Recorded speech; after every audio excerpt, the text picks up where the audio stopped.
तुम्ही तुमची ताकद दाखवा आणि हिंदू म्हणून आम्ही आमची ताकद दाखवायला मैदानामध्ये येतो। त्या दिवसाच्या नंतर दुसरी सकाळ हिंदू बघतात त्या मुसलमान बघतात हे आम्हालाही बघायचं आहे। होऊन दे आमच्या रामगिरी महाराजांना काही तुमच्या शरीरावर एक केस ठेवणार नाही आजच्या निमित्ताने तुम्हाला शब्द देऊन जा। देखिए, कुत्तों के भौंकने से शेरों को फर्क नहीं पड़ता। दंगा फसाद चाहती है, ये चाहती है किसी भी तरह से सांप्रदायिक तनाव पैदा करे। मुसलमानों को मस्जिद में घुस घुस के मारेंगे, चुन चुन के मारेंगे। आजा बेटा, बैठे आजा, मस्जिद में आएगा, दो टांग पे जाएगा तो स्ट्रेचर पे ही तू। मुसलमान कायदे को मान रहा है इसलिए खामोश है, डरता किसी के बाप से भी नहीं है। आज बात कर रहे हैं महाराष्ट्र के विधायक को लेकर, जो बीजेपी के विधायक हैं नीतीश राणे। लगातार इस तरह के स्टेटमेंट दे रहे हैं क्योंकि जब चुनाव होता है तो कहीं ना कहीं सांप्रदायिक जो एक तनाव है वो पैदा करने की कोशिश की जाती है वोटों का ध्रुवीकरण करने के लिए।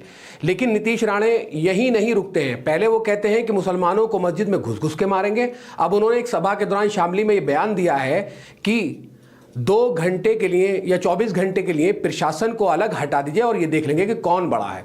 इसको लेकर AIMIM के जो कद्दावर नेता हैं वारिस पठान ने उनको जवाब दिया है। क्या कुछ कहा है वो मैं आपको आगे इस वीडियो में सुनाऊंगा। लेकिन सिर्फ कहने की बात यह है कि जब एक विधायक होता है, उसके क्षेत्र में हिंदू हो मुसलमान हो किसी भी कम्युनिटी से कोई भी आता हो, उस तमाम का वो विधायक होता है। इस तरह की जो नफरत है वो लगातार क्यों आखिर परोसी जा रही है। और नीतीश राणे का ये पहली बार नहीं है। जब रामगिरी महाराज ने नबी करीम सल्लल्लाहु अलैहि वसल्लम की शान में गुस्ताखी की थी तब वो उसको सपोर्ट करने के लिए आ गया था और उसने कहा था कि हम अपने बाबा को हाथ नहीं लगाने देंगे। वहां के जो मुख्यमंत्री हैं उन्होंने भी कहा था कि रामगिरी महाराज का जो है बाल बांका नहीं होने देंगे। तो इस तरह की चीजें जो है ये लगातार एक समुदाय कहो या फिर ये कहिए कि मुसलमानों को परेशान करने के लिए इस तरह से लगातार खुले मंच से जिस तरह से नफरती बातें कही जा रही हैं, इस बात का आह्वान किया जा रहा है कि ना इनसे सामान खरीदो ना इनसे सामान लो। बहुत सारी चीज़ें जो है इस वक्त देश में चल रही हैं। हम सोशल मीडिया के माध्यम से बहुत सारी ऐसी वीडियोस देखते हैं जो वायरल होती हैं और उनमें यही देखने को मिलता है कि लगातार कहीं ना कहीं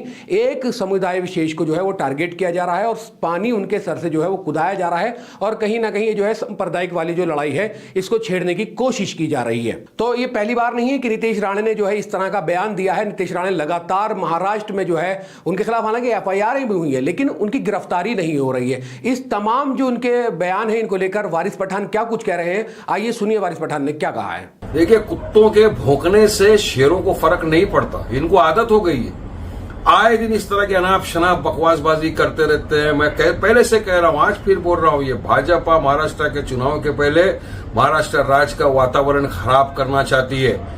ये दंगा फसाद चाहती है, ये चाहती है किसी भी तरह से सांप्रदायिक तनाव पैदा करे क्योंकि इनको पता है डेवलपमेंट विकास के नाम पे टोटल फेल हो चुके हैं। इसलिए आए दिन इस जैसे लोगों को भेजते।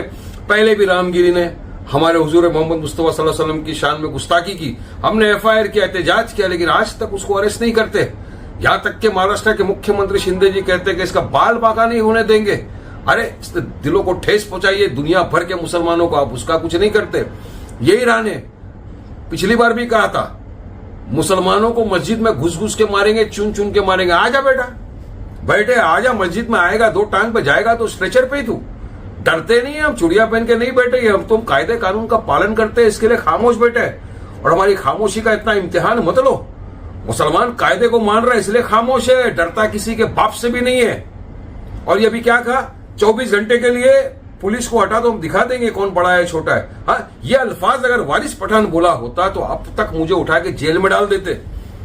अब इनके खिलाफ कब कार्रवाई की जाएगी, कब इनको सलाखों के पीछे डाला जाएगा? क्या ये सुप्रीम कोर्ट के हिसाब से हेट स्पीच नहीं है? मैं पूछना चाहता हूं कि मुंबई महाराष्ट्र की पुलिस को किसने रोका है इनके खिलाफ? क्या मजबूरी है? क्यों इसको हिरासत में नहीं लिया जाता? क्यों ऐसों को छोड़ दिया है? खुली फिजाओं में जाओ, अनाप शनाप बको मुसलमानों के खिलाफ।